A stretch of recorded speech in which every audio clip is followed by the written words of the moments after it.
Nous autres les jeunes, que ce soit une jeune fille, que ce soit un jeune garçon, maman, tata, bino vous allez na kilo moko kusekana te. Nakati na mukilimo biso na butu la isenga de kamomoko. Nakamwi ena yibite ndengeni niyo lubilengo. Pendant la conférence nationale souveraine. On l'a 3, 5 et 15. Nakamwi. Na yibite ntina. Malamu nde olakisa. Meme nanga ite kasibana no bazali ebele awa. Lakisa bango chiffre 3, chiffre 5 et chiffre 15 yango lubinini. Pamba te bisu tuzali na bisu bakufa misu. Na maloba papa fumalo papa de angenda kontima.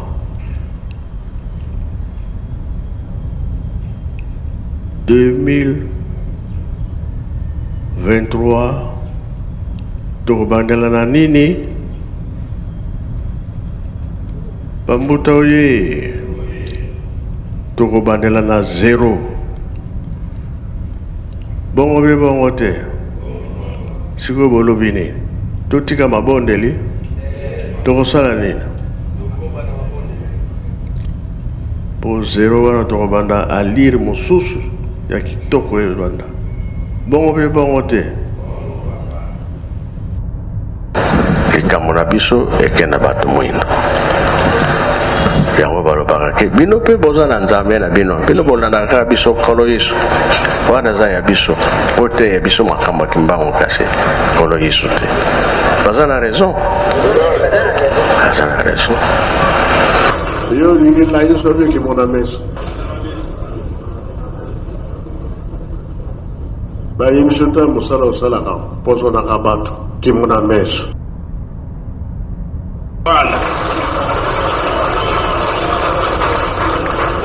yo lingi na yo sobi kimona meso Bola nakaka soko ba sika bazara kupesa discours Simon Kiba soko ba lubi yango ba mususu balali mpongi sur les champs pana nini nkumbu wana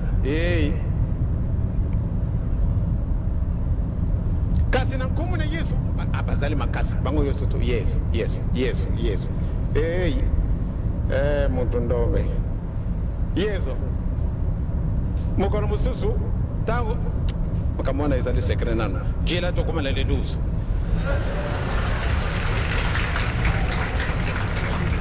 chance moto mwindo toza nango me tozo profite nango te nzambe ye moko kaka moto ayebi makambo nyonso ntango nini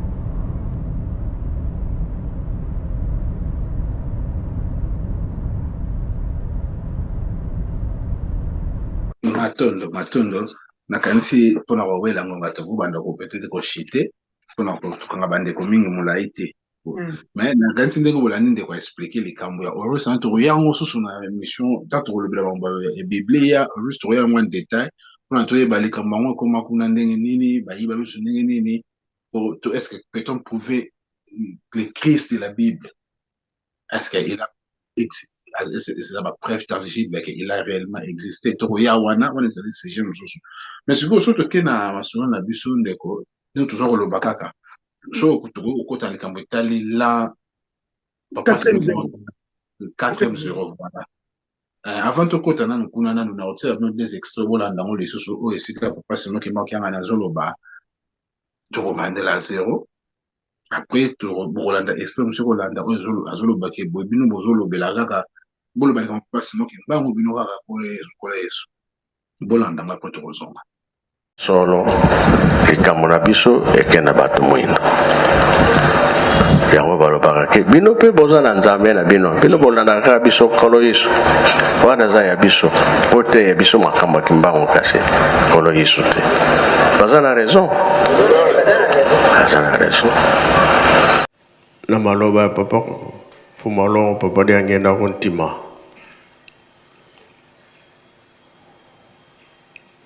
2023 tokobandela na nini pambuta oye tokobandela na 0 bongo be bongo te siko bolobi nini totika mabondeli tokosala nini po 0 wana tokobanda alire mosusu ya kitoko ebanda bongo be bongo te matondo mingi na kanti bolandi yango extrait na biso siko wangai ndeko mutuna eza mutuna te mezali si nde mosali ko développer tomoni papa aili biso ponde o ezali to ko ba pona ebandeli to expliquer ndenge ba sur na robenga ba air échanger l'air des taureaux ya bélier ya poisson to komi lelo na air ya tona air ni verso voilà l'air du verso eza to ko bazali lié na sainte na tata molimo santo ozomona même mutu asimba alatali puta tungi maya zobwaka ndenge verso ezalaka mais papa yo pe asuli kama mbata kuluzo na itezo ndeko soto kokota na kama mbata kuluzo tout le monde touchons mon moutier ou bien tout expliquer car en globalité le cambo itali ko bandela 0 o ya tourna biso nini sengeli ko salama ba domaine to sengeli total bien comment to ko comprendre en général ma tondo butajado alors pour nato se termiser mingité to ko chuter alors to ko chuter pour expliquer que tout le monde falsification salami va imposer biso dans l'an 0 un Jésus-Christ falsifié, un homme qui n'a jamais existé sur le point de vue historique va imposer biso suite à falsification va ça en Alexandrie dans la bibliothèque d'Alexandrie makamisa la makiwa. Aujourd'hui on a la trace, on sait où les choses se sont passées makamisa la makiwa. L'ère Alexandre le Grand a eu quoi ça Égypte en moins 325 pardon. Ayaki na ba chercheur, ayaki na ba scientifique, ayaki na ba historien, ba loko la kombo kimi kala kombo na Socrate te mais nani kombo na ye kombo kimi soki ye na kopesa binongo azalaki professeur ya Alexandre le Grand azalaki professeur na ye et ye mutu akoya ko falsifier la plupart des livres oyo ya biso. Alors, et ça dit que Jésus-Christ wana oya falsification ba yeli biswango toke nango ti tokomi na date ya décembre 2022. Oh papa c'est moi qui mbanga lobi avant wana lobaki déjà ma cessé di sous-souté. Siko yo tokoloba likambo poasa. Abengi sa lobi na zana likambo na lingina loba. Dimanche bino nyos boyoka. Oyebi likambo ndenge zalaki dimanche tozalaki na bato ya bangunza na bandeko na biso ba combattant tozalaki na bango na culte ngana za na témoignage personnel puisque tout ça ba scout l'air mutazoya to yebi ete tukutuna ka papa uti wa tout ça ba protocole ba encadré tozalaki na ba combattant dimanche na église le 25 décembre 2022 ba yi parce que ba bi tata kimbangu alingoloba kiangani kiakukia moto akala oya utaki na mai mukolo torozo na ba texte égyptien ya cosmogenèse to ko expliquer les kambo oyo les kambo za na bible te nazolo ba bien eza na bible te mais ba koko na biso ba komango ndenge nini nzamba yake puisque batika ki makomi wana ba preuve ezali bref papa Kiangani Simon Kimbangu Kiangani alobi le 25 décembre tala ba clin d'œil historique azo sala alobi date wana kabino bokangaki pona bolo ba kolo Yesu abotama le 25 décembre ngaki ngani le même date wana na expliquer bino ke to bandela zéro père azam ta esprit hein. C'est ça. C'est ça, la date munene wana ya bengisi bino aya koloba. Et au moment jour on bat baza ko zela. Ya on a attendement na biso bat baza pas koloba nini. Conseil na yo. Conseil na on a ça. Et ça li que dimanche on a l'air papa bandi koloba. Bon na kokota penza na ba moi ba problème technique ezala kité na kemba mo kana sujet. Voilà. Papa a ko imposer biso Mbatakuluzu. Très bien. Aye ko imposer biso Mbatakuluzu. Alobi babatu baya ba expliquer bande ko na biso ya 4 provinces wana bazo benga 3 provinces hein. Bazo benga les 4 3 à 4 c'est ça 3 ana bosa les amis ça bazo benga c'est 3 maisons non 3 régions. Mais la maison, on dirait. Bref. Trois contrées, moko boye, di kamu eza wana bon. Terme pendeza ya moté, mais tozo comprendre. Vous comprenez. Ba expliquer, notamment de qu'on a biso papa na biso pasteur, papa Moïse. Expliquer n'enga expliquer qui. Mais avant de développer, na rochana no moi parenthèse. Puisqu'il y a toujours sur le point de vue scientifique. Ouais. Alors, na kolobana nous n'en un message. Makambo toujours le sérieux. Peut-être que toujours c'est qu'à toujours ça la biso moins d'aventure puisque télévision c'est un peu moins comme un moutaza concentré qu'à inerté pour moins distraction moins moi le yenge pour ça la bien et qui ça rappelle tension. C'est sérieux. Bandeko, ba jeune qui baniste, ba tout nous oiseaux dans biso, ba scientifique, ba non scientifique, ba spirituel, ba ngonzi.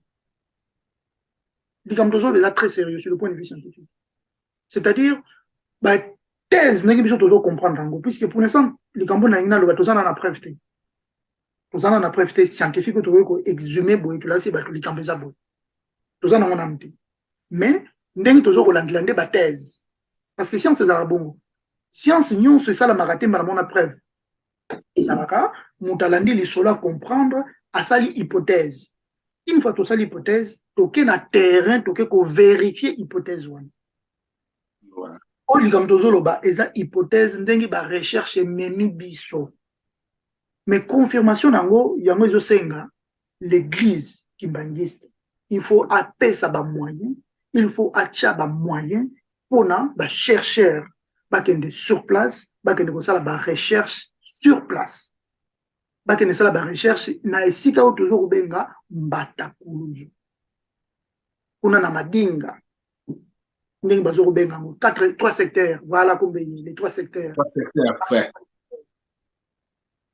Ou bakende kuna ba chercher c'est-à-dire ba archéologue. Na kopesa un peu liste, ba archéologue. Ba historien. Ba égyptologue. Ba géomètre. Ba géographe. Ba cartographe, ba sociologue.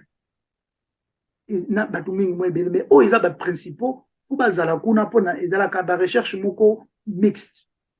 Archéologue aye abimisi biloko ba scientifique mususu beti ba généticien to ba chimiste ba eko sala ba test laboratoire allez ba sali traduction ba physicien ba epeko étudier après ba historien ba eko lobisa makambo wana. Pour historien, quoi, le bafouaz dans la matière, le bagage dans l'évidité. Voilà. Alors, l'église, il faut organiser événement. Parce que notre État, malheureusement, on a été au sein de c'est-à-dire c'est l'église qui doit mettre les financements, les moyens pour chercher sur place, les recherches de terrain. Archéologues, égyptologues, historiens et consorts, géographes, cartographes. Il faut cartographier. Il faut que ça la carte. Là, tout ça, la cour, il y a histoire, géographie en école, tu vas ça la dessin à la carte. Et voilà, les soleils, il y a France, il y a Congo, au dessiné Congo. Il y a Angola, au dessiné Angola. Il y a Afrique, au dessiné Afrique. Donc, les toujours les Cambo, il y a Madimba, il faut tout dessiner, il faut tout cartographie. Donc ça musala ba cartographe na ba géographe. Et ba historien ba ya ko beta li solo, mais na ba sociologue puisque ba sociologue ba ko comprendre l'évolution en société. Et bien, égyptologue, puisque les Cambodgiens ont un lien direct dans l'Égypte pharaonique. Mais égyptologue, il faut pas ça. Ils sont obligés. Et ce n'est que là pour confirmer en faisant la datation, c'est-à-dire qu'ils ont une photo datée en gros, et ceux qui ont concordé dans ma Cambodge, ils ont dit qu'ils ont bon. Donc, comme on a lettre le Balkan, dans zone na lesolo na biso, il y a 3e zéro, 4e zéro. Pourquoi c'est moi qui mbango a imposé biso dans l'an 0, il y a 2023, par le bilan de la 0, a imposé biso Mbatakulos. Na bandeli. O ils allaient kambasiki. Les kambakala, ba mindele na l'an 0. L'air ba écouter la biso l'an 0, ba imposé biso Jésus-Christ de Nazareth, les Juifs de Galilée. Voilà.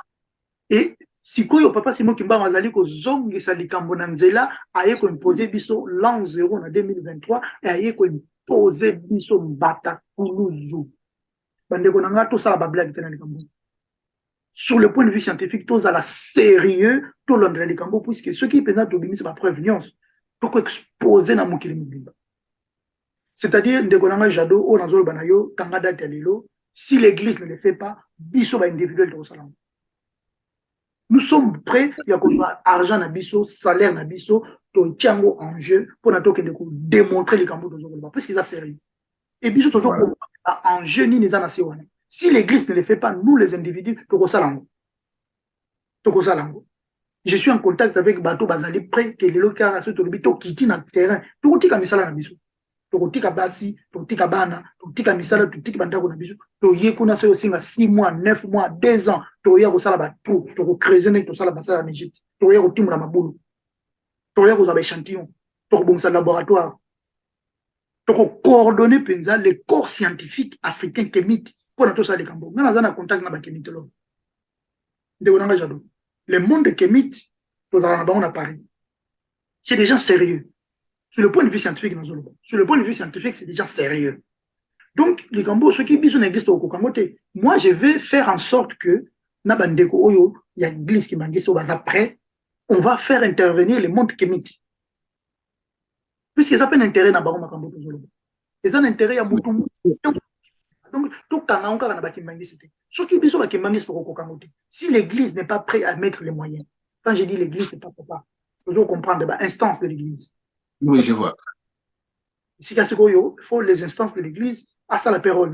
Si les instances de l'église sont prêtées au sein des Kambango, nous allons toucher les portes et les voies et moyens pour les Kamboyo, pour Tchango Penza à nu. C'est-à-dire, il faut tout étaler, le monde de Kamit, où il y a des égyptologues, ceux qui te pèsent bango les solos, te font des bango, ils mettront les moyens. Nous-mêmes, nous sommes des individus, nous avons moyen, salaire, nous sommes Tchango. La recherche adviendra qui pourra.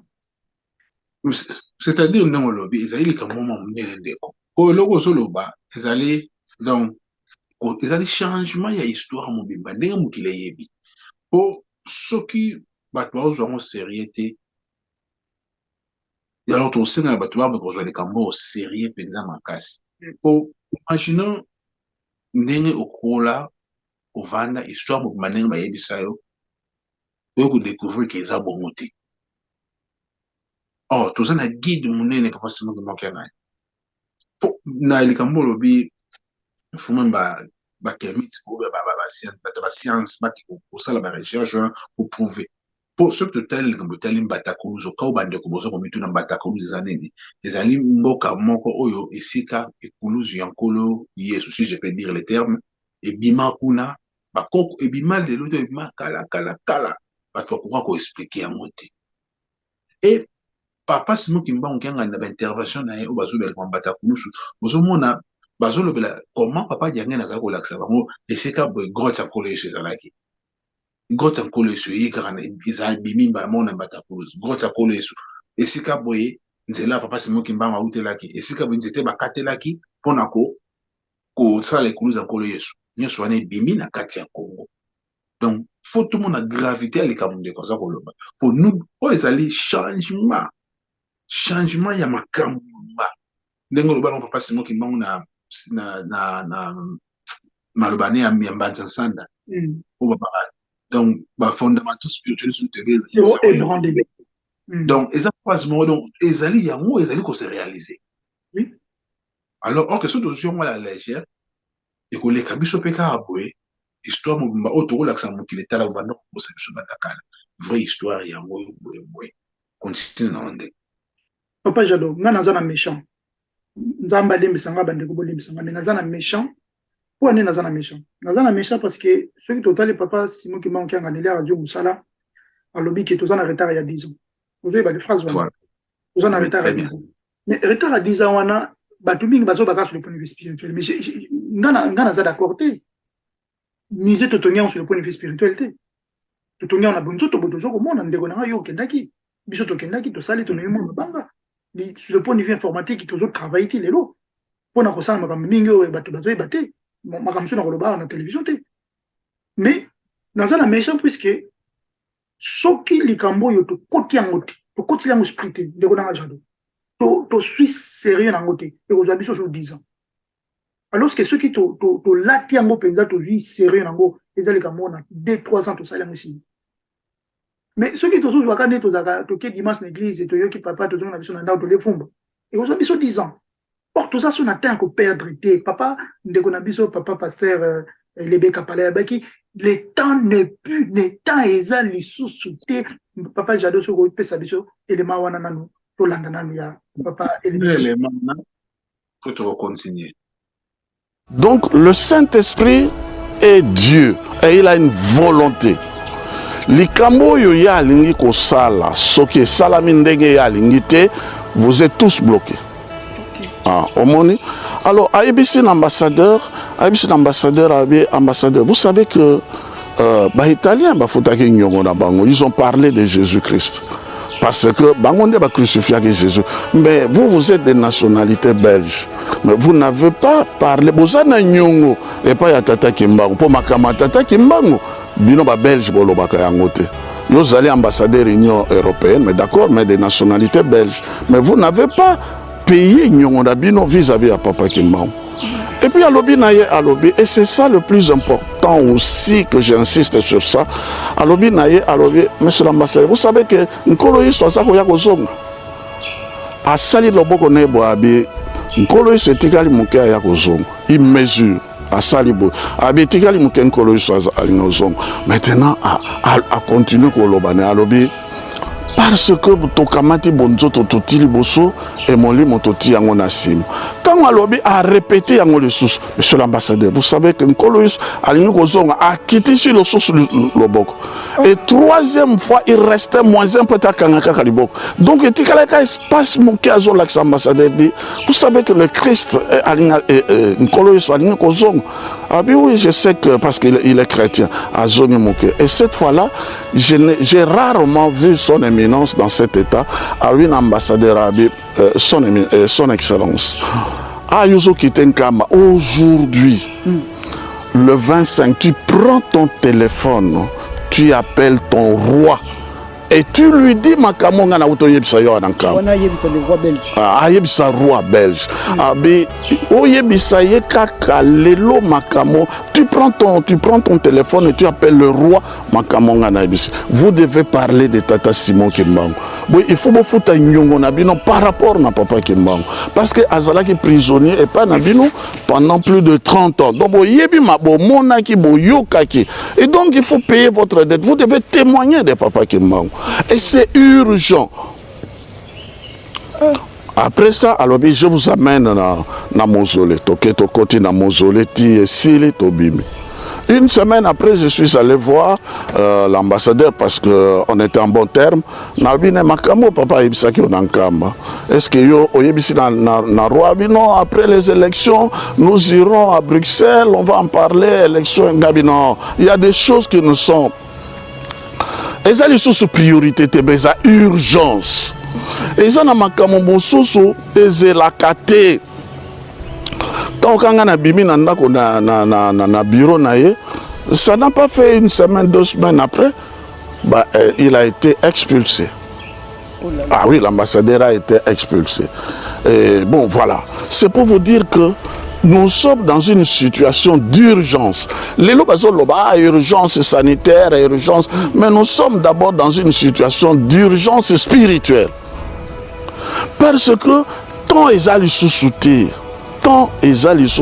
nous sommes dans une situation d'urgence spirituelle. Avant de l'être sanitaire, tout ce que vous voulez. Alors, Makamwana Papa Diangenda, vous savez que Papa Diangenda, ça déjà depuis 1991, avant Aken. Papa Zako loba chiffre 3, Azako loba chiffre 5, Azako loba chiffre 15. Azako yebisabiso que à partir il y a période 3, 5, 15 par là, Tokokoma dans une situation, il y a tourbillon, il y a Rokokisama, il y a bon, tu vois, parce qu'en fait, il n'y a vraiment plus le temps, sinon je dois être clair. Merci, Nyanga Babulandi, les mains de continuer à rendre. Je pense que Boutali et les moyens papa et les Bekapala et Nenga Bakiango, tant ils ont les sous-soutés. C'est-à-dire, tu peux continuer à kate na ba pongi tozo kolala. Yango nazo nous papa jado na méchant puisque biso to sa ba recherche tozo comprendre que likambo yango yo. Mais à nous tous aussi ko yo série à likambo, to investir to kende ko landela likambo. Papa te mutako fanda ya ko na dimanche na giza bandi ko la sabino ki la likambo ezala ki boy mutakenda ko na zonga ki. Non, yesa bimisi déjà sujet. Maintenant à nous, quitte à nous, soit l'église en tant qu'institution ou biso ba individu, tous les kambango sérieux, tout landelango. Et puis l'obi to papa non, papa tokendaki to lingi to sala boy. Papa peut sa biso permission parce que les cambonios pour to salango, faut to 50 là. Même si tous ba individu.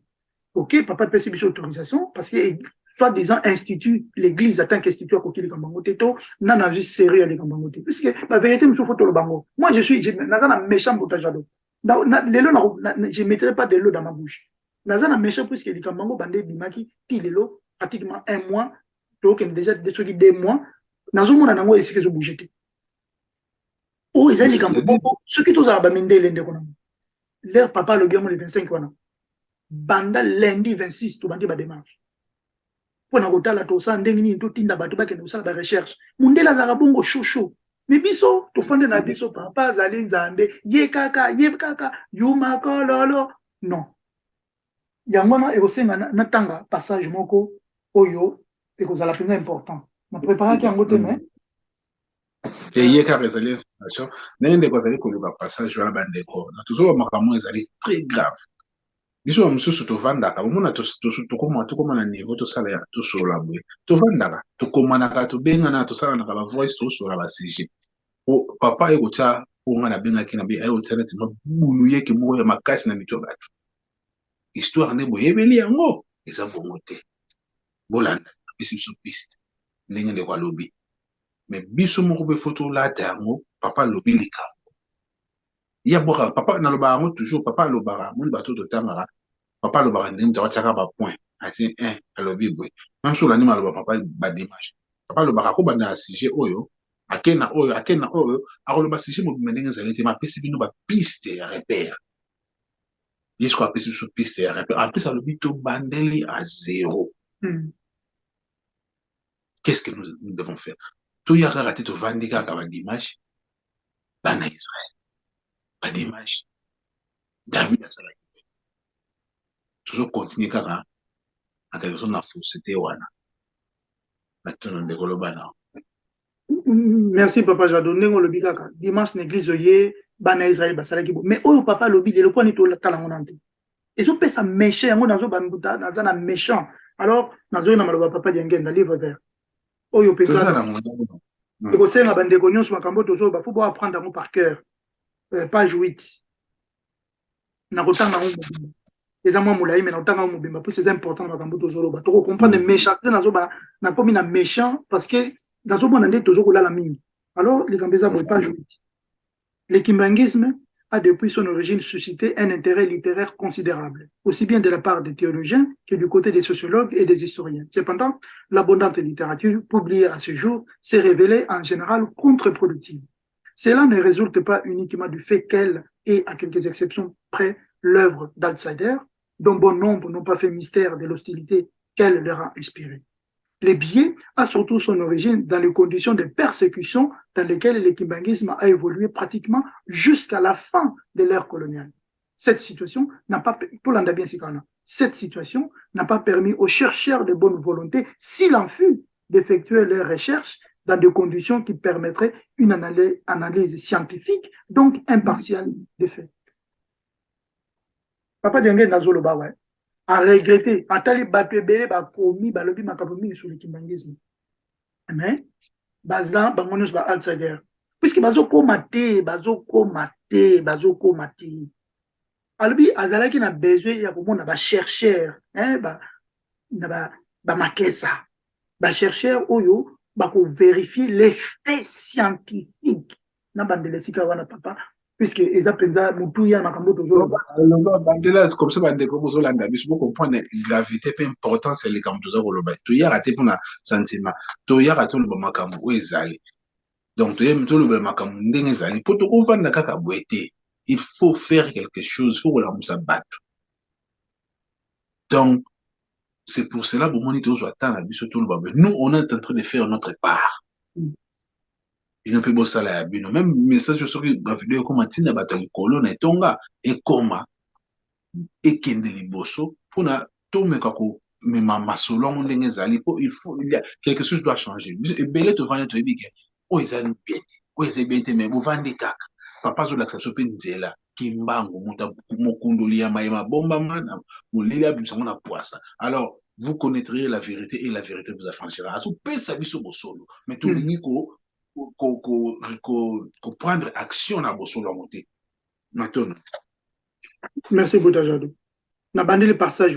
Cette situation n'a pas permis aux chercheurs de bonne volonté, s'il en fut, Soki Bazalaka, papa regretté, Soki Bazalaka, chercheurs de bonne volonté. Papa Jado, Lelo Narolobanayo, Nayebi beaucoup de chercheurs de bonne volonté, dont toi-même tu fais partie. Toi-même, Papa Jado, tu fais partie de ces chercheurs de bonne volonté. Oh, Papa Zolobil Awa. Parce que, dans l'époque, Bazala qui était à l'objet, s'il en fut. Est-ce que tu comptes pendant que le papa qui a gagné le bassou, s'il en fut? Tozana Papa Jado Bazali, Tozana Papa Jospel Loanga Bazali, Tozana Bandeko Bele Bazali, Bazousa la recherche, Tozana Bandeko Bele, Bandeko Neb, Bandeko Pakis, Bazousa la recherche, Bandeko Nayebite. Papa Bazali, papa Adrien Fokasumbu Bazali, papa Maki Luko qui Saint-Denis Bazali. Il est des sages. Papa Godidia Congo, na Lyon Bazali. Alors pourquoi Papa Diangue n'a pas le bassou boité? Cette situation n'a pas permis aux chercheurs de bonne volonté, s'il en fut, puisque les chercheurs qui manquaient, pour te permettre Bango, Basala Moussala na Bango, au Papa Lobi Awa, d'effectuer leurs recherches dans des conditions qui permettraient une analyse scientifique, donc impartiale des faits. Balobi, total la kakati nyon so yaki na molimu. Papa Lobi te, makambo esalami na mokili, faut botala ba fait scientifique nango, pour que de prouver en scientifiquement. Les leçons na fanti ba scientifique, Papa Jado, to yo fanti ba scientifique, o expliquer ba oli kamba yambata kuruzu. Oh, le banabangote, bon, oh, il y a un non, c'est pas sérieux. Par contre, des maillotés. Par contre, des maillotés. Oh, il m'a aventuré, avec leur foi aveugle. Balobi bien. Une foi qui n'est pas éclairée est une foi aveugle. Bible mutalobi yango nga pete. Ngate. Bolinga ka Bible, na pesi bino passage biblique. Boloba banda lo banda ki na azobi la Bible te, na pesi bino Bible pour bosser. Bible lobby, une foi qui n'est pas éclairée est une foi aveugle. Si vous bino foi na bino, ba lobby bien pour na éclairer avec les faits scientifiques. Papa Diangue na mutalo bien ngo ngamba tout. Alors il faut les faits scientifiques pour prouver en gros. Mais musala neza pona biso, eza pona bakimbangi, eza pona bandeko na biso bakemite. Si vous to kangila bango porte te, ce qui biso to pokate to tika baninga basala na bango. To kanga to fermer to sala ba comité de freinage ndenge to mesana ko sala. En tout cas ndeko nanga nazana méchant parce que ça na makamsusu na ko lo bango na télévision boité. Et wana ezali makambo tosolaka na kati. Donc, en bref, ndeko azoloba, papa pesi biso piste. L'an 0, l'an 2023, pardon, to bandeli à 0, et aili biso sujet kaka ya Horus, ou babenga collège. Soki na zongi se bakonto bo tout ça bato na mémoire que donc to bandeli koloba. Tant ba grec baye, ba jouer histoire Horus à partir de wana on va décider à l'an 0. Mais le jour là sous temps où il y a Jacob était. Ba Jacob wana papa zo utiliser ça pour nous faire comprendre ba biso l'air na bango sili, tant où il y a Esau balobi l'air na biso. Donc, biso peut oublier pas nzambe yemoko. L'Horus otozolanda kimbango kiangani nous dit to bandeli à 0. Alors, pour bandeli à 0, biso to ça to bandi po, to papa lo bandi to bandeli à 0. To comme to biso soit to ba stati, qui mon ameso, to bandeli à 0, qui mon ameso. Mais nan kuku ba to bafanda wata pas lui to bandeli à 0 to bandeli à mbengini. Yango le to yeli bino. Il y a des activités qui se font, il y a bateau, bah, ça la recherche, bah, mais de quoi imposant pas, à l'oublier moi, que non, ce qui l'institution, les autres joueurs, ma cherche, t'es beau, ça a mon bateau, bah, coquille. Vous pouvez sur un bateau, bah, coquille, bah, kende, parce que Ezawana, même, bah, c'était wana, les baya wana, Eza, déjà, bah, symbole, minene, oh, bah, coquille, bah, bah, il y a eu ça, la datation, bah, au joueur, bah, bandi, ça, la datation, à l'ibaya, bah, donc, attaque tout ce le spirituel, ce que qui joue moi, mais et que la prouver scientifiquement que l'ibaya wana ezali tant des années. Esika bakata nzete wana ezali bokei botali pour tout banzete kozala na ko servir vraiment na mokili de temps en temps. Donc, de commune esika wana bozwi ba message ya papa diangé na même qui disait na Mbanza Kongo que azo na Mbanza Kongo na 1980 azo ba keno na yebida ku ya kolo Yesu na yebida ku mama Maria azala ko vanda.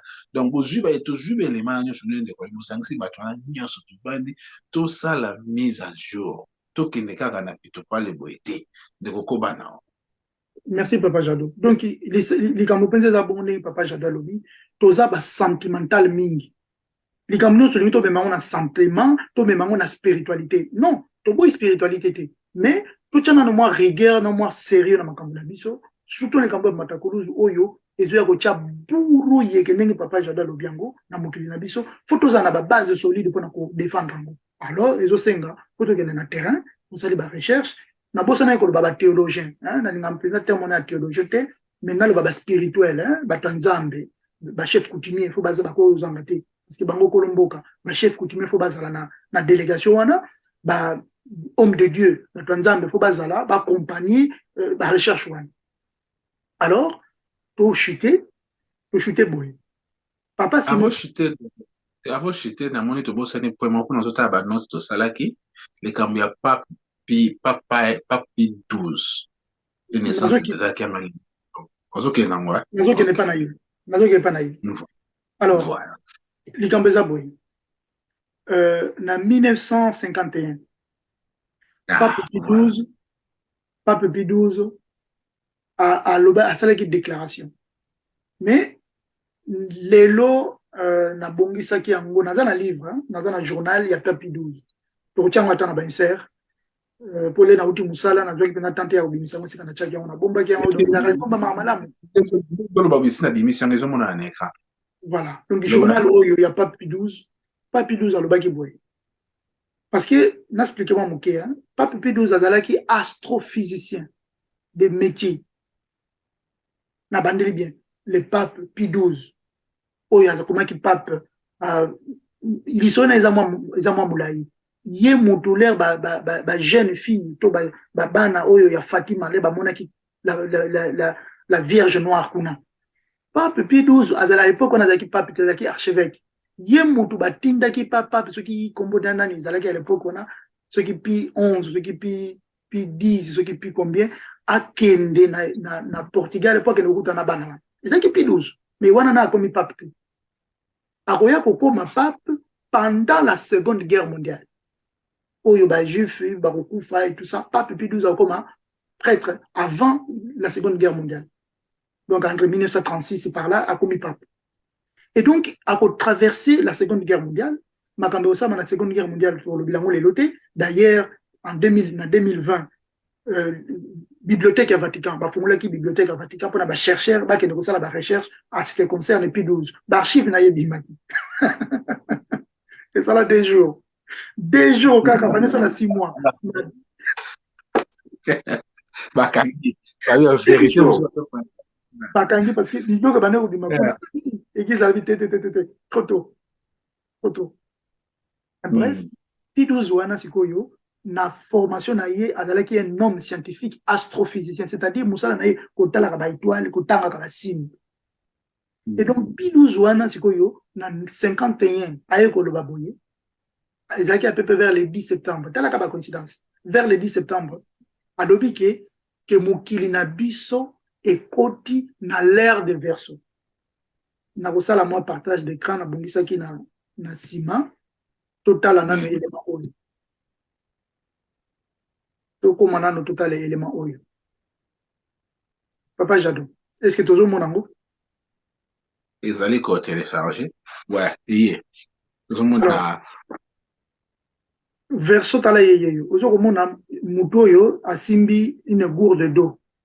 Voilà.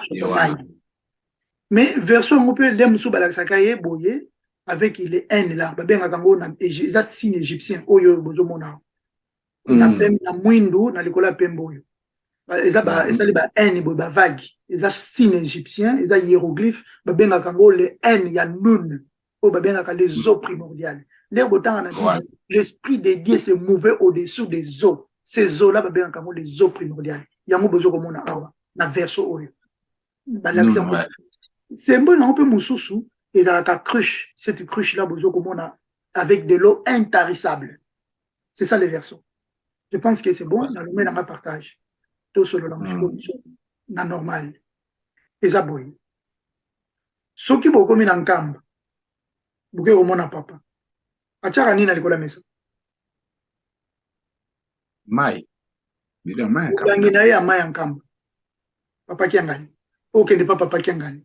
Aucun n'est pas papa mbenze. Bazara toujours na muleng na bango ya mai likola mesa. Na imte so bosala déjà constat. Bien sûr, ba o ba kenda ba kutana papa mona zala notre. Ya moi rapembe boyebi ya moi na bouchon moi c'est faire be likola. Oui, exactement. Eza ya pembe na bouchon na vers likola. Alors ces cruches d'eau là, yango bazo ko laksa biso awa ba mi bande ko na biso basala ka recherche c'est ba mona ngo déjà ka. Ba benga ngo l'ère de Verseau. Donc Pape Pie 12 oazala ki astrophysicien à mon accord déjà en 1951. Il y a le bien le 10 septembre. Mais véritablement, biso de confinement le 12 septembre. Il y a 1951. Pour les raisons que vous connaissez, Oya Kendaki, Oya Zongaki, c'est la même personne. C'est-à-dire Papa Simon Kimbangu.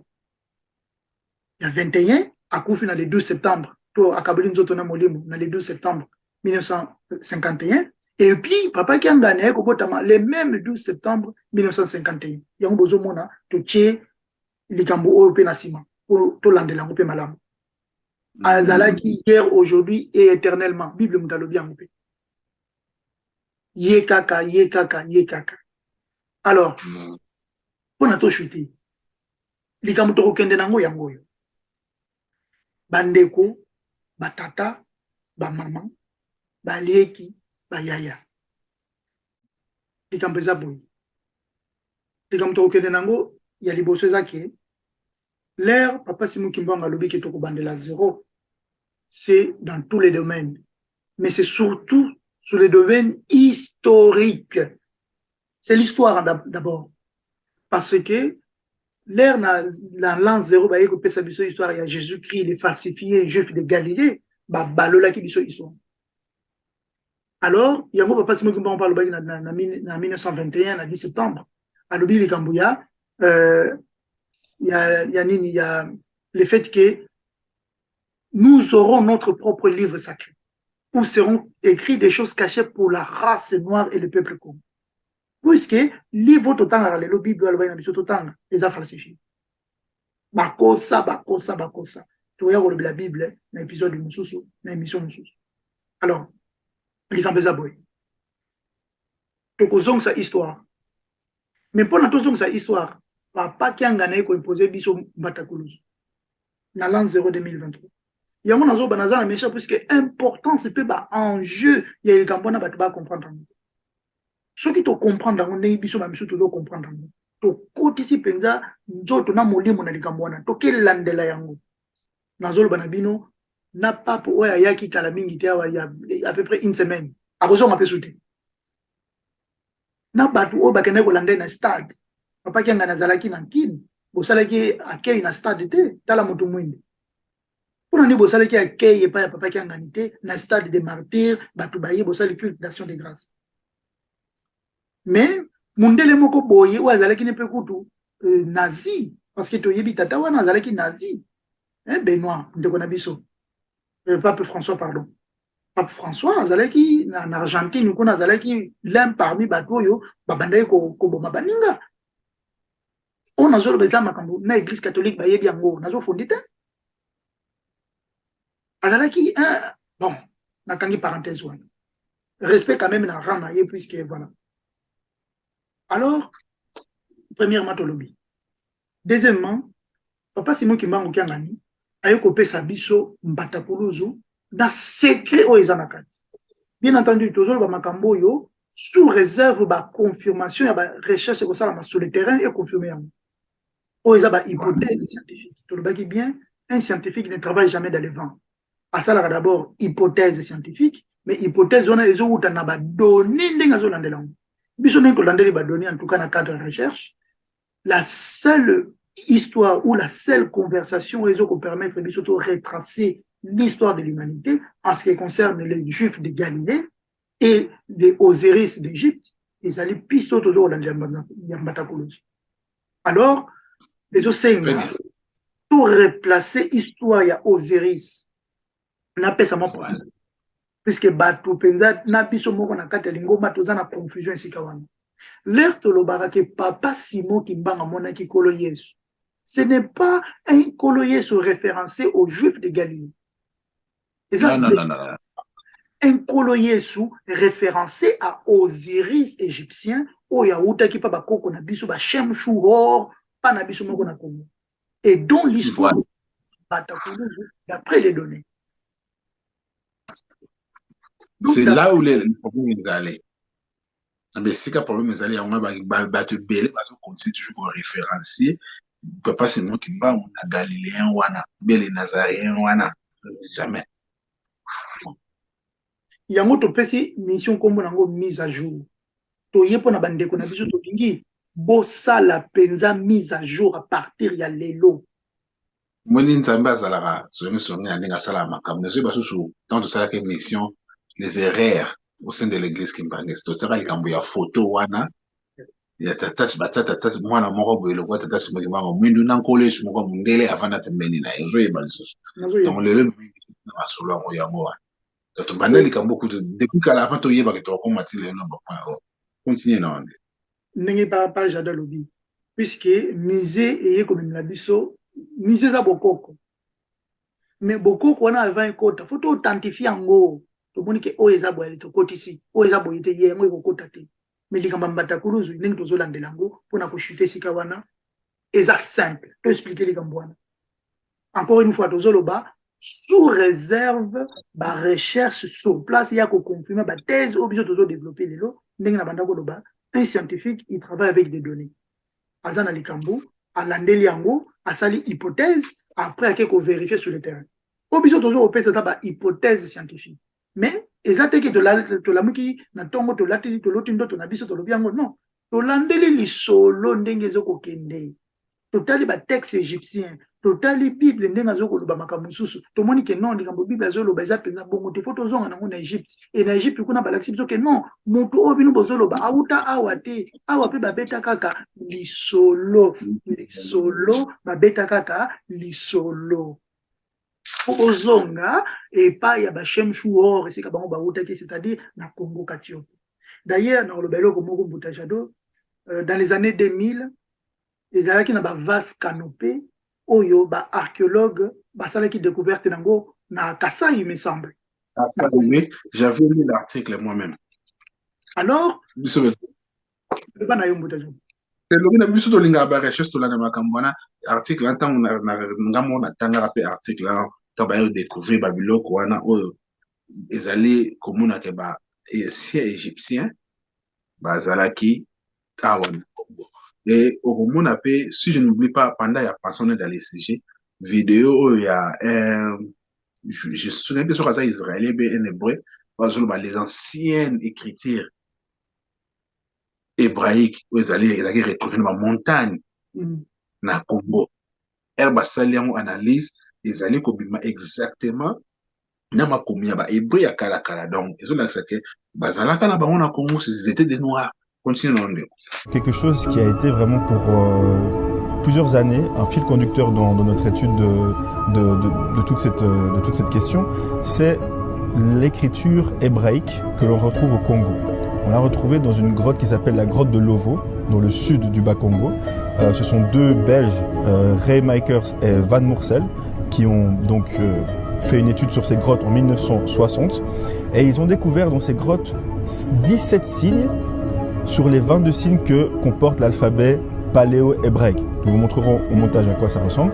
C'est ce qu'on appelle en hébreu le Ktav Ivri, c'est-à-dire l'écriture hébraïque pure, la première que que Moïse avait reçue au mont Sinaï. Ce n'était pas l'écriture ashurite, telle que nous voyons aujourd'hui l'hébreu moderne, c'était une écriture qui ressemble beaucoup plus à une forme de hiéroglyphe. Et cette écriture, nous la retrouvons donc au Congo en 17 exemplaires. Nous avons les citations de ces scientifiques qui disent que sur les 17 signes que l'on retrouve au Congo, nous avons des similitudes. Ce n'est pas des similitudes, c'est identique à l'écriture paléo-hébraïque ou le Ktav Ivri. Donc maintenant la question c'est de savoir comment est-ce que, bien sûr, cette écriture est arrivée là-bas. Nous l'avons déjà vu au fur de ces épisodes. Les enfants d'Israël sont descendus en Afrique centrale, certains sont montés en terre de Canaan, mais nous avons eu cette séparation. Comme nous l'avons dit, le côté masculin, le côté féminin, Maungu. Et ce que nous voulons faire à présent, c'est continuer nos recherches pour voir où ailleurs en Afrique nous trouvons des traces de cette histoire. Nous allons partir à Madagascar, nous allons partir en Namibie, nous allons même partir dans les Antilles, en Haïti et autres, où nous avons des réminiscences très fortes du peuple d'Israël. Vous verrez que tout ce puzzle, qui est vraiment aujourd'hui quelque chose que, en fait, c'est plus contournable. Il y a quelques années encore, personne ne parlait de ces questions. Qui est israélite, qui est juif, qu'est-ce que ça veut dire? Quelle était la couleur des juifs anciens? Comment est-ce qu'aujourd'hui nous avons des juifs qui sont devenus blancs, alors qu'eux-mêmes savent que les juifs de l'époque n'étaient pas blancs? Pirkei de Rabbi Eliezer nous dit Shem était Sharor Venaim, c'est-à-dire noir et beau. Donc nous savons maintenant que cette question-là est au centre du débat actuel, aussi avec tout ce qui se passe aux États-Unis. Nous ne allons pas rentrer là-dedans maintenant, mais sachez seulement que pour notre vision des choses, le plus important, ce sont les midot tevot, le bon comportement, et c'est comme ça que l'on reconnaît un vrai. Donc, ils ont senga biso sikoto sala mise à jour. Kobanda na bami et au clergé. Kobanda na bandeli bien. Nyango na zoloba. Tozo ko ya ko loba likambo eza sérieux. Tozo loba ngo puisque tozo mona batu misusu peut-être bazo ko banga ko lobango, peut-être bazana hésitation, peut-être ceux qui ndenge nini biso toza ba chercher indépendant. On a des comptes à rendre qui au chef spirituel. On a des comptes à rendre qui au chef spirituel. Oh, lui, tozoloba, ils ont engagé l'église, mais ils ont engagé biso tant que personne. Ils ont engagé l'analyse dans biso, ça n'engage pas l'église. Donc, il y a un tolobi boy. Au banana au clergé. Tina dernier. Photo ça là, mise à jour, s'il vous plaît. Tolobi comme on a sous tête d'image d'église, to yeto fandi, to ramasolo moko ezanga tina, bod limbi sabiso. Mais tozoloba bongo puisqu'ils ont mona na bongo. Il faut tout ça la mise à jour. Les gambambata kuluzu. Ndengezo de bimeli, il faut to kota na kata solo, to comprendre nango. Mais biso to pesa nan ba élément scientifique oyo, to moni déjà aux autres pas bien nango ba prémisse. Hein, na utiliser terme scientifique, les prémices oyo même biso vers l'hypothèse finale. Mais ba prémisse ezo pesa biso boy. Et pesi biso boy. Mbata kuluzu e ya na molimote. To longolelo wana mutu. Mbata kuluzu e ya na molimote. Ce qui veut dire une chose, dans le moment où c'est le bas déjà, je crois. L'archéologie en Afrique est dans une salamité. Exception faite de la partie à Égypte. Mais en Afrique, où est égalé? L'archéologie n'a une salamité. Mon colo archéologie, c'est en Afrique. To ya ko bimisa makambo oyo to kanisa ke salama soki wapi salama na ngopana biso moko. Eza biloko mususu bomba mana mabanga. Biloko mususu bomba mana ba montagne. Biloko mususu bomba mana ba forêt. biloko mosusu ebombamana na mai. Alors archéologie mokolo ko banda ko sala biloko ane ko bima. Mais pour l'archéologie on est ça là, il faut battre. Eza molimo te bolimbisanga bandeko. Nazoyoka puisque moi débat salamaki pe na ba groupe to yebaki likambo tozoyoka eza molimo te. Oui, molimo akosala a inspiré biso pona tozwa makasi wana tolata bo makesa wana ya kokende kosala likambo. Ndengi Voilà. Pe papa sema kumbanga lobaka. Lingomba babondela kango.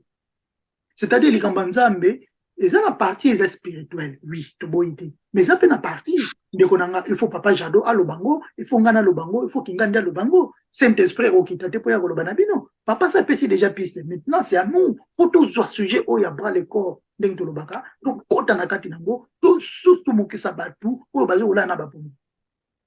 Ne met pas en évidence un fossile, c'est-à-dire un homme qui date... Parce que les dinosaures, en fait, ont disparu il y a 65 millions d'années. C'est au Crétacé, les géologues appellent ça le Crétacé. En fait, il n'y a pas un fossile humain qui date du Crétacé, c'est impossible.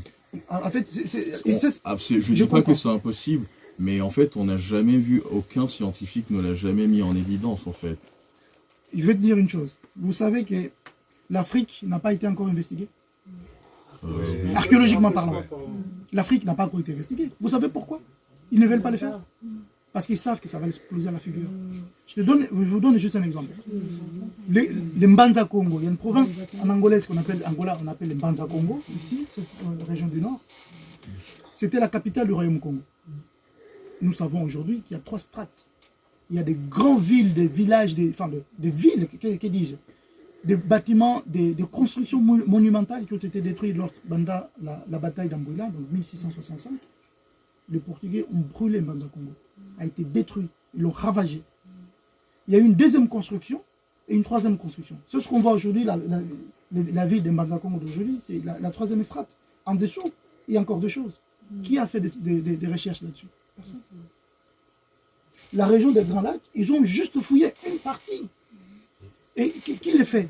C'est les Français d'ailleurs, c'est voilà, les Yves Coppens. Ils sont subventionnés pour aller dans un endroit précis. Le Congo n'a pas du tout été fouillé. L'Afrique du Sud n'a pas été fouillée. Ils ont commencé, ils ont trouvé l'os de Mombo et tout ça. Ils ont dit, oh là là, il faut qu'on arrête parce que sinon, cette affaire, ça devient trop sérieux. Ils ont arrêté. Ils ont commencé au Congo, ils ont trouvé les vases canopés qui prouvent que les Égyptiens sont venus au Congo, ou alors dans l'autre sens, que les Égyptiens viennent du Congo. Ils ont dit, oh là, il faut qu'on arrête des recherches, on arrête tout. Non, la science d'aujourd'hui nous présente juste une partie des vérités. L'Afrique n'a pas encore été explorée géologiquement parlant et archéologiquement parlant, donc il y a encore beaucoup de vérités qui nous restent à découvrir.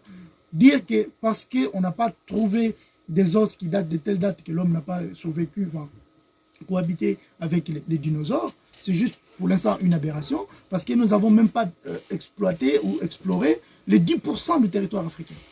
Il y a autre chose.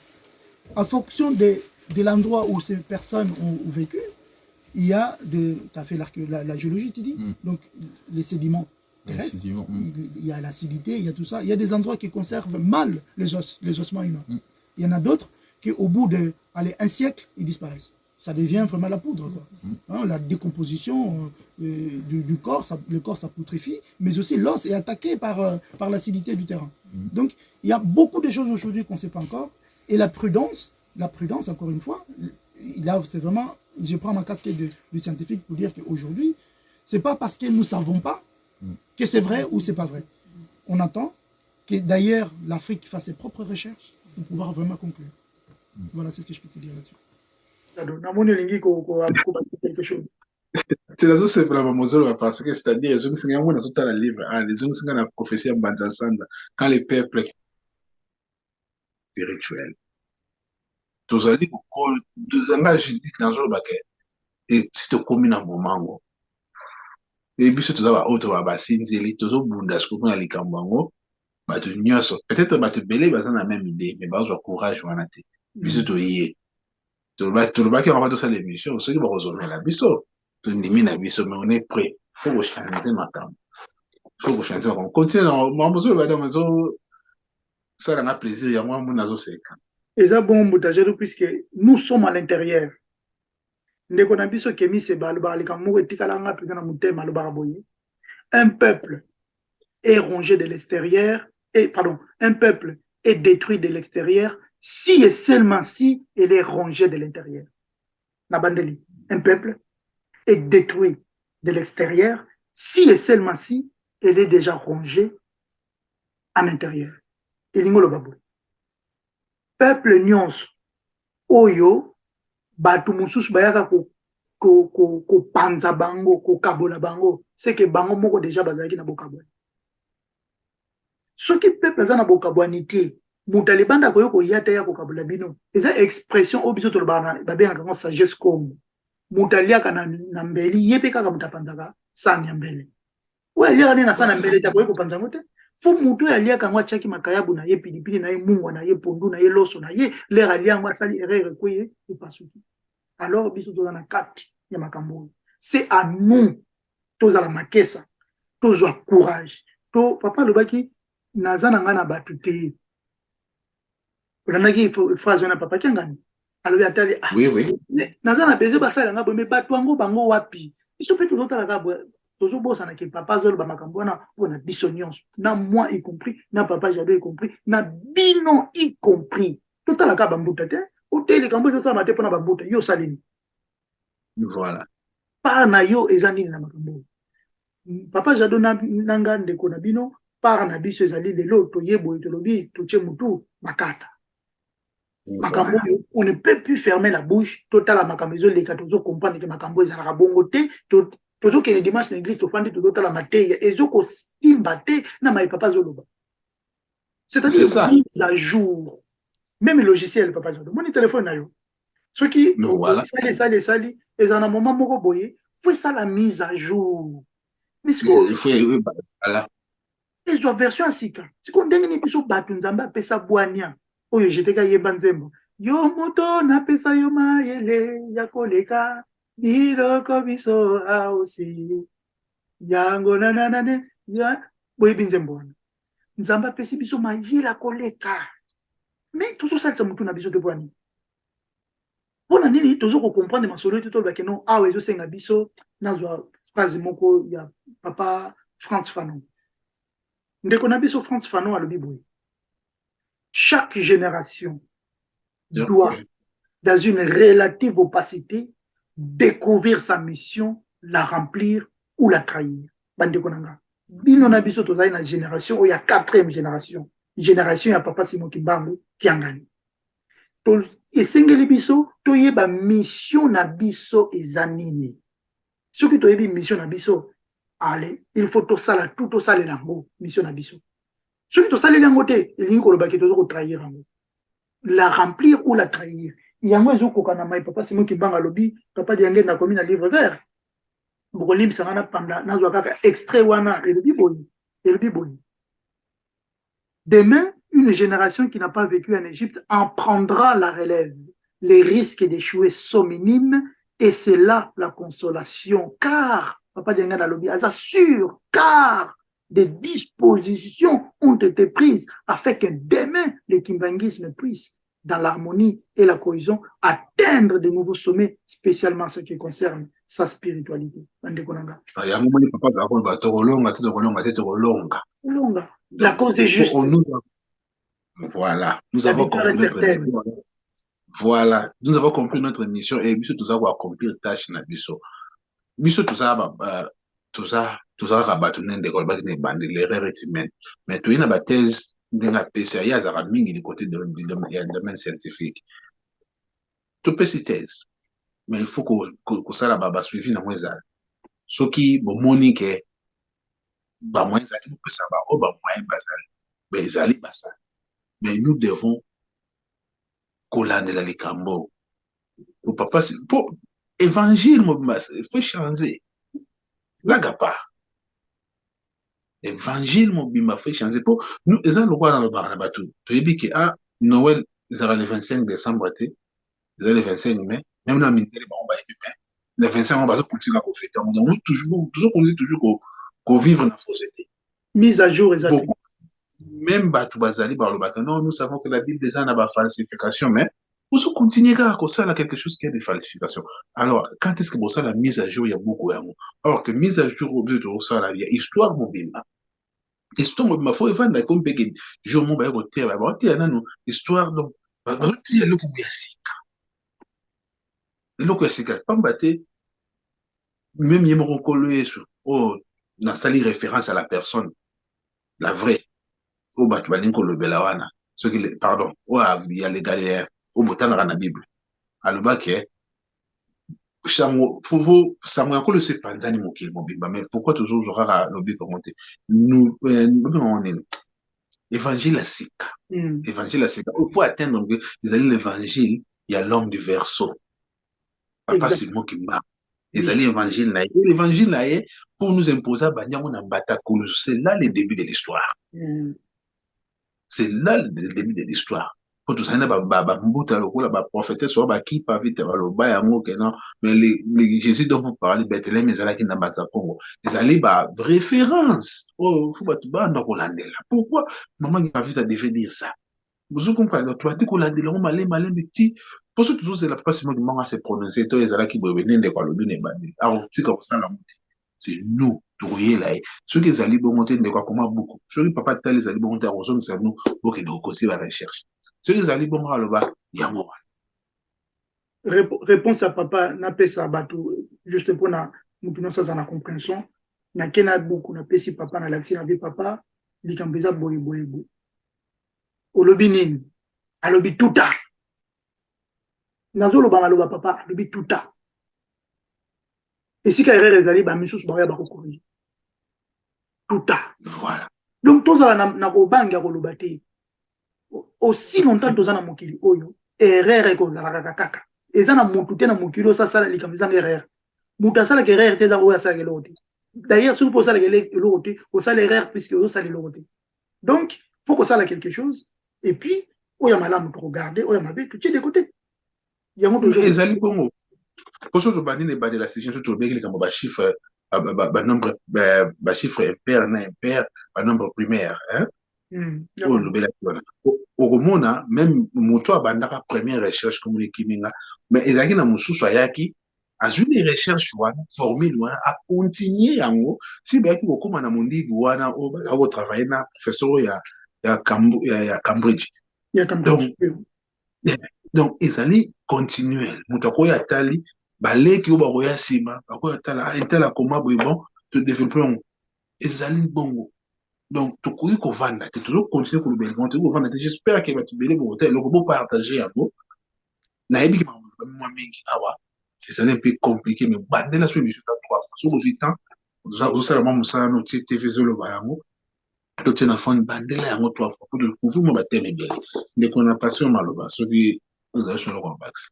Toujours shooter pour notre aussi ça n'embata kuluzo fin na biso émission les logos alawana. Donc na moi c'est peut-être kozonga un autre jour. L'autre le kamba la Bible donc mélanger on a l'autre partie ya mbatakulu pour éclaircir bien puisque ma kamba ezep na mo belé mais tous en a besoin les lobos qui na schéma encore une fois to lobité que vision de tout dans la vérité to lobby en tout cas les lobes recherche dans les même biso reste à confirmer nous tous les recherches scientifiques sur place mais schéma photo que na ngo yango to betli biso to betli bino li solo de manière rétrograde. C'est quoi ce qu'on a un peu dans l'ordre. Parce que tu bandis un peu en Égypte, la version inventée, tu bandis en Égypte, tu mais qu'est-ce qu'il faut comprendre? Mbatakulu au papa Simon Kimbangu qui a imposé biso en 2023 à partir du 25 décembre 2022. Ezali lieu oyo li solo moko boye salamaki. Et li solo wana le salami ba koko na biso ba memi li solo wana ba kenango na Soudan. Baké nango tin Égypte.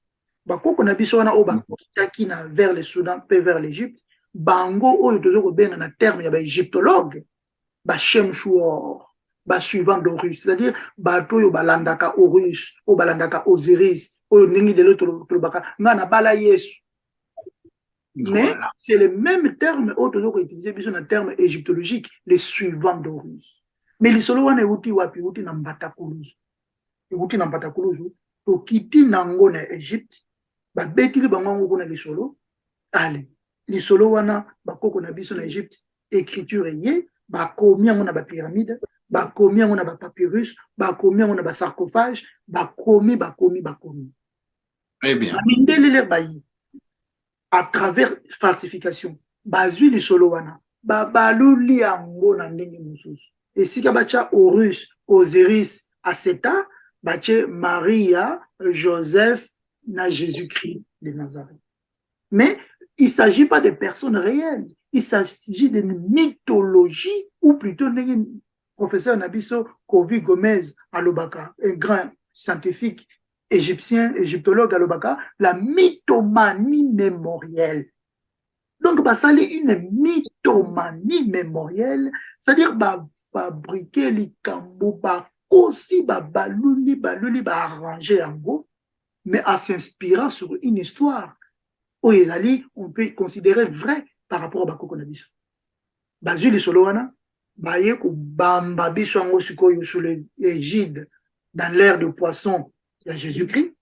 Et toke nango tout l'ère de poisson toye nango tina ère ya Saint-Esprit ya verso to bande ko loba Pape Pie XII alobi na 1951 qui depuis le 10 septembre oyo le 12 octobre, pardon, 1951, Oyo, pour côté dans l'ère du verso, Moutazolo Bango, c'est un grand franc-maçon, c'est un grand physicien, astronome, Oyazo, comment on a pas dit tout le monde.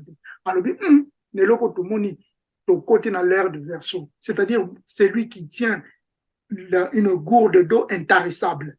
Yemutu, pour côté dans l'ère, le verso.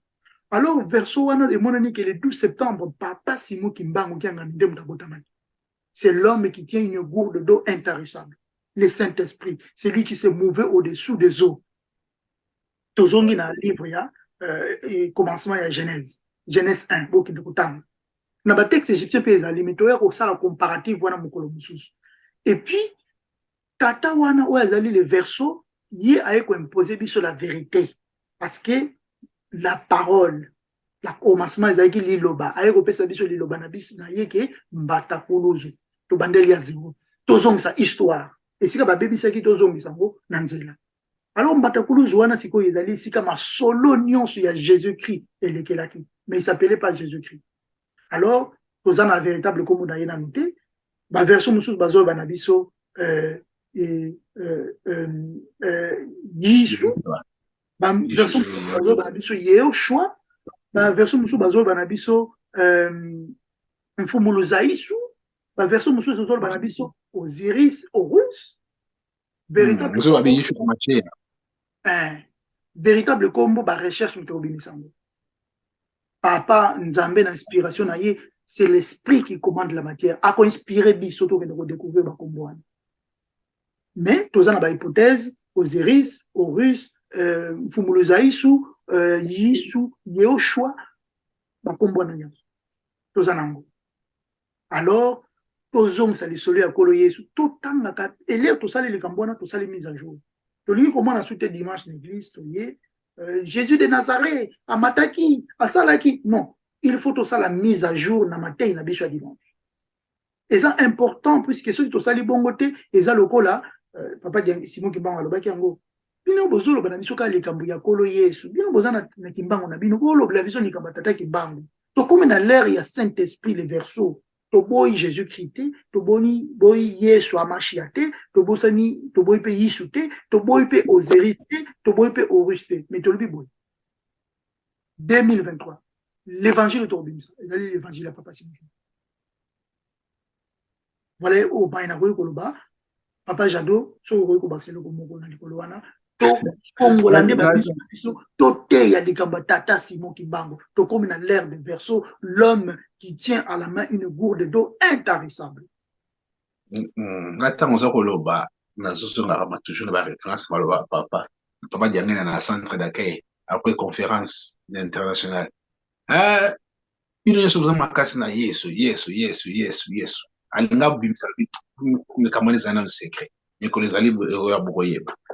Ya mo ezonga ska makanisi. Mais na kanisi zo la ninde kona lobi na loba su mingi te ko to lobi mingi surtout ndenge na ebite soko si seko pesa pour ça pesa biso ordre. Aussi laisser déjà ordre ndenge to ordre na mukuse si ça na yosi manana si ça ordre.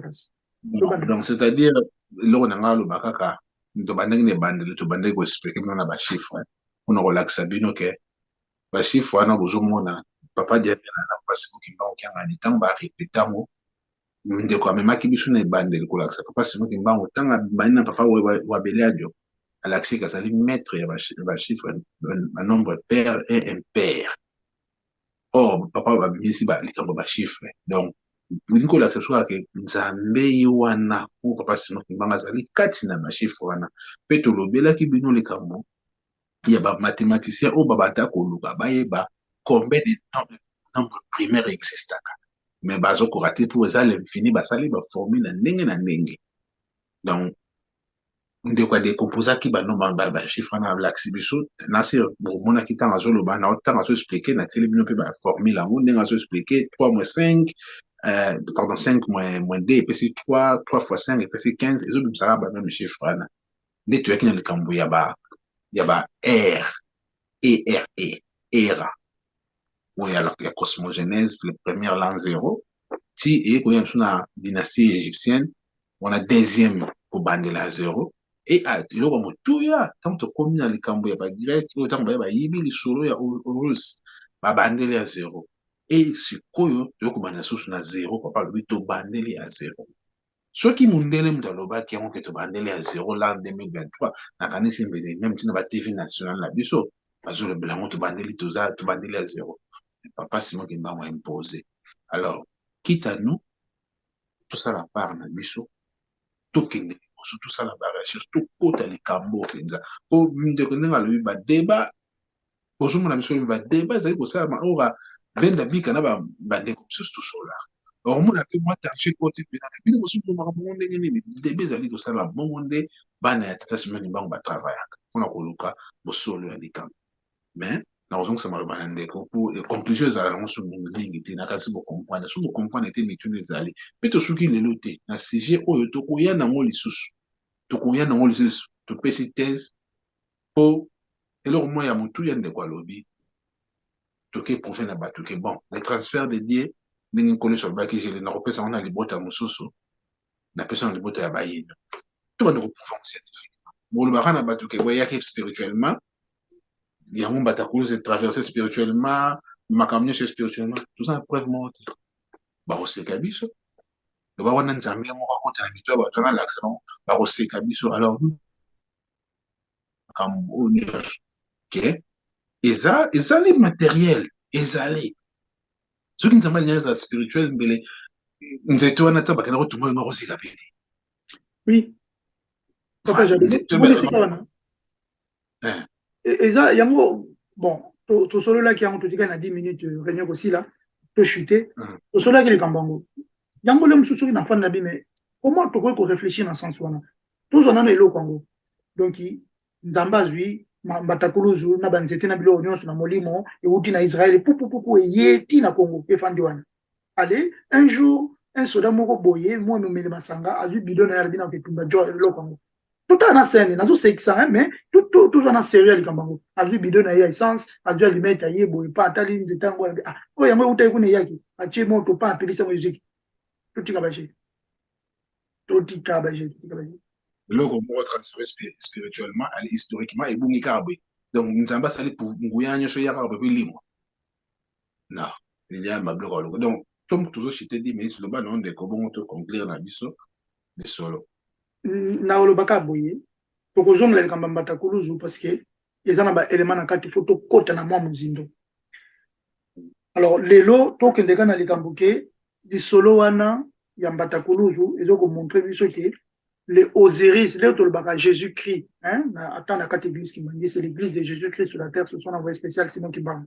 On ne parle non pas d'un Jésus-Christ où ils allaient les Juifs de Galilée en fait on parle d'un Osiris égyptien un Horus égyptien oyo toyoko démontrer a bakoko na biso balobi li solo wana utaki na Congo puisque ba Shemshou bango mutu bamemaki yango Shemshou bango mutu bayaki nango oyo biso tozo benga bakoko na biso ya Katiopa bakendaki na li solo wana nazalaki na Angola mois de septembre octobre nayaki na élément o ya kala élément oyo ya recherche dans la masoleur vraiment qui pas vite alors on a bien été to tchanga tanga ba serre et ça au moins il y a là 1990 voire même plus donc et ça là qui a futur papa enfin il y a défunt papa nanga les ratikara biso et ça là qui ba élément minga recherche ça là qui nango et tira là qui nango ndako alors nous tous qui bana tu m'as besoin de considérer en côté mais finalement dernièrement là na zongi na bani ko fouiller na ba faire à pair na ko kuta élément haut donc la recherche c'est qu'on continue élément où est très intéressant puisque ezali ekomiami Congo ya Ngunza ekomiami pas ya éditeur Wivenland David et banda te comme on a pris il y a 200 000 Zaïre et ça mensuel numéro 3 juillet 1992 donc il est sur le lamo une prochaine fois maintenant j'adore ce que vous conclure biso tout ce qui c'est dans le aussi na biso bandeko en tout cas tolobi mingi j'espère que bolandi tolobi mambo bele to se répéter les sous-té ba émission kolande bele en tout cas nayebi ke totikaka moi gap mais moi gap par contre totikaka eza barrière ba faute na biso to ba tondimi faute mais to sana ba engagement tellement bele ndeko musala moko makambo tali vie personnelle biso nyonso yo moto bundaka lelo esali ke tokutani mais tokoyela bino masolo ezali ebele tolakaka bino mambo ya le cas divin tokola kilo mambo ya le chiffre 9 tobandi bible donc tokokota basije na nyonso me basije mosusu mpe koya ekobakisama oyo tokolobela makambo ebele mpona mfukumika kolamusa bandeko na barecherche tozosala soki tosali barecherche jusqu'eke buta yo contredire ntango yo contredire koyaka na maloba te yaka na baeffet historique yaka na bapreuve ndenge nyonso basalaka kaka otunde tomesana okomika ko eza bongo te sans preuve moko alors wana tokondima yango te mais toza nde komeka kolamusa bandeko na mosala toza kosala donc soki nanga wana totombeli bino butu malamu biso na ndeko topesi bino butu malamu to mokolo malamu ezodépend na ngongo oza kolanda biso donc rester branché tokoya lisusu mikolo ezali kolanda donc tokokumela te tokolobela likambo ya biblia wana tokota na asige yango mpenza enfin tolobela yango mpe tomeka ko yanola pena makambo eza na kati oto soki na biso bongo ndeko ngai napesi bango déjà bachao na soki kopesa bango bachao tokata na biso to soki na biso avant goût ya biblia leo tokoya nango avant goût tonaka kekende totia bango mpe suki na lelembo c'est-à-dire bon tolanga biblia teke tozoniye bible mais tozoloba elikambo ndenge ezali mais bon en bref bandeko votre l'émission tokende na liboso to changer ba enseignement wana matondo ciao mukole malamu ciao